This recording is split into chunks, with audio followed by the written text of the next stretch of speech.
The resources of a project consist of people, material, equipment, knowledge, and time. It is therefore important to rely on a resource plan because more often than not all the required resources will be immediately available, so the project manager needs to plan for the unknown. The fact is, managing project resources is how a project manager spends most of their time. The 6 processes involved with resource management are 1. Plan resource management, 2. Estimate activity resources, 3. Acquire the resources, 4. Develop the team, 5. Manage the team, and lastly 6. Control the resources.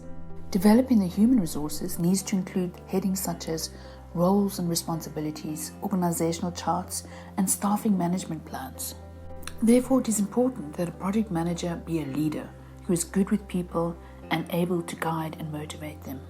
It is also important that a project manager understand the importance of costs and budgeting.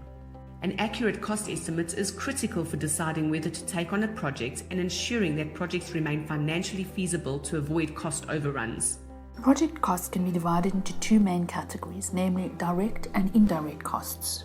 Direct costs in project management are expenses billed exclusively to a specific project. They include project team wages, cost of resources to produce physical products, fuel for equipment, and money spent to address any project-specific risks. Indirect costs in project management cover things such as quality control, security costs, and even utilities. Cost estimates are critical to successful project management. Estimates are adjusted for accuracy during the planning phase, as project stakeholders and sponsors may ask for revisions before they are willing to authorize the budget. Project cost estimating can be a daunting task since we don't always know for a fact how much something can and will cost. But there are some tools and techniques that can help with developing more accurate cost estimates, such as using expert judgment, analogous estimating, parametric estimating, bottom-up estimating, and reserve analysis needs to be done to determine how much, if any, contingency reserve should be allocated to the project. The key issues that must be considered with regard to project finances are resource planning, cost estimating, cost budgeting, and cost control. Although there are direct and indirect costs to consider, there are also variable costs, which are costs that vary from project to project. A budget checklist provides a list of possible costs chargeable to a project. This will ensure that no costly omissions will be made when budgeting. To draw up a project budget, you can use the Work Breakdown Schedule, the WBS, to partition the major project deliverables into smaller components to improve the accuracy of cost estimates, provide a mechanism for collecting and organizing actual costs, as well as provide a mechanism for performance measurements and control.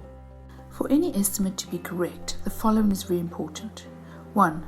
Work elements need to be identified and extracted from verifiable data. 2. Cost elements need to be identified and agreed with by stakeholders. 3. Unit costs to be used for cost estimating need to be agreed with all relevant authorities before the project commences. And 4. The resource requirements for work elements need to be determined. There are some great budget examples in your practitioner's guide that can be used when budgeting. Remember, the budget is not an invoice, so when you have determined the figures involved, leave it up to the organization's executive board to make adjustments for profits. The budget is only an estimate until it's approved and then finalized. It is important to remember that without a resource plan and a well thought out estimated cost and budget, a project will quickly get out of control and can result in failure.